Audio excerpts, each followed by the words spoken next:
jërë ngeen jëf ku aaye wal sa moome la ñu wax bëccëgu tey gi ñu jagleel jigéeni réew mi yéenekaay yi xëy nañu di leen ko walle ba mu mokk journal bu xëyewul jigéen ñi xëy nga ci jigéen ñi Soleil national ñëw ak ñun ci président national mi jël ay engagement ngir lu gën a dooleel nekki ni jigéeni réew mi ubbil yéenekaay bi démb la woon ci am ndaje mu waa ministère de la femme gonte woon ci esplanade bu Grand Théâtre liggéey bi njiit réew mi Macky Sall santoon Fatou Diané ministère de la femme famille ak protection des enfants moom ak ñi mu àndal ñu liggéey ci xooli pexeem ngir mën ko waxit ana fan la ñu mën a jaar ba jigéeni réew mi mën a mënal seen bopp mu di autonomisation de la femme ak entrepreneuriat féminin Soleil national lañu la ñu tënkee ci assise moom la ñu doon jébbal njiit réew mi démb fa la ñu xamle ab plan d'action bu tënku ci ñaar fukki projet yuy soxla lu mat ñaari téeméeri milliards yéenekaay bi dañuy xibaar ne président de la république di Macky Sall xamle na fa ne ci ndajem conseil des ministres bi ñu war a amal tey ji dinañu fa jël ay mesures yu am solo ngir lu jëmale kanam nekkinu jigéen ñi ci xët mu njëkku la témoigné xew-xew boobee moo fa nekk journal bi boole ko ki kàddu yu fa président Macky Sall yëkkati jëmee ko ci jigéeni réew mi mu di xam naa bu baax a baax li ma warloo ak jigéeni réew mi fa ñu joxoonte woon daje démb mu di ca Grand Théâtre bu Dakar Source A nee nañu président Macky Sall jël na fay engagement ngir gunge jigéeni réew mi ba ñu mën a jot seenub cër ci wàllu entrepreneuriat L'Observateur nañu mobilisation dof la ñu gis démb ca Grand Théâtre ay junniy jigéen ñoo jóge woon fu nekk ci réew mi ñëwoon wuy si docteur Fatou Diané Gueye Seynabou Gueye mi gouverneur bu Fatick L'Observateur ne nañu moo doon jàng démb ci kanamu président fukki ponk yi ñu jàpp ne kuy jàppale jigéeni réew mi ci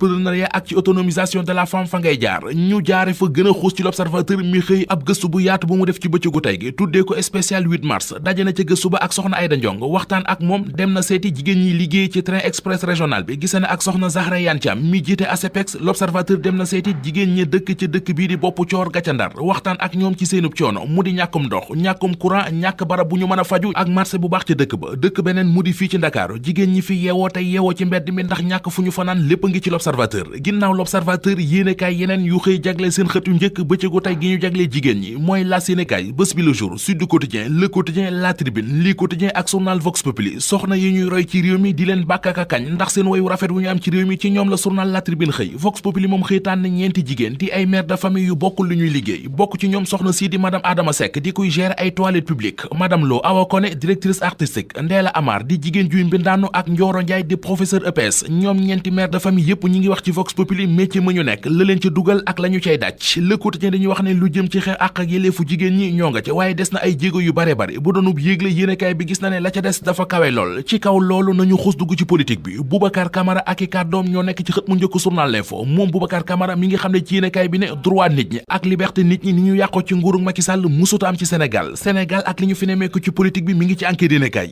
jëral xët mu njëkk journal bi politiciens yi ci réew mi ñu bari ci ñoom li ñu xewal léegi mu di sullu ay mbóot ki ci mujj di Cheikh Agibou Soumaré yéenekaay bi ne nañu xewit woowee nga xam ne ci presse bi lañ ko daan gis léegi politiciens yi ñoo nga ca mu di lool ni mu leen mën a defarale noo leen la leen mën a yàqale ki ay mbiram xeeñul neex Libération nee nañu moo di journaliste bi di Pape Ndiaye yéenekaay bi nee nañu ma nga ca kaso ba juge bu deuxième cabinet moo ko mandat dépôt démb juróom benn tuuma la ñu koy toppe ñu topp kaa bi fekkaat ko ci journal Le Mandat li yéenekaay bi bind mooy borom émission balance balancé nañu ko mu jàll kaso Le Mandat dolli ñu ci ne ay sars yu dus gann la ñu ko teg ñi ñu teg ay sars ba toftal ci daan Les Échos nee nañu ñooy ñaari mbër yi di Reug Reug ak Sa Thiès reliquat ba ñu dese woon ca CNG ba ku ci nekk ci ñoom am na lu la CNG bi dagg Reug Reug CNG bi dagg na ko 780 000 Sa Thiès ñu dagg ko 1 million 120 000 bu dee fa la yam mu sedd ndax sunu làmb xëy na dañu xibaar ne bu weesoo koppar yooyu CNG bi dagg ci seen reliquat ñoom ñaari mbëri war nañu leen auditionné tey ji ci suba ci CNG bi te daan yu diis mi ngi leen di yot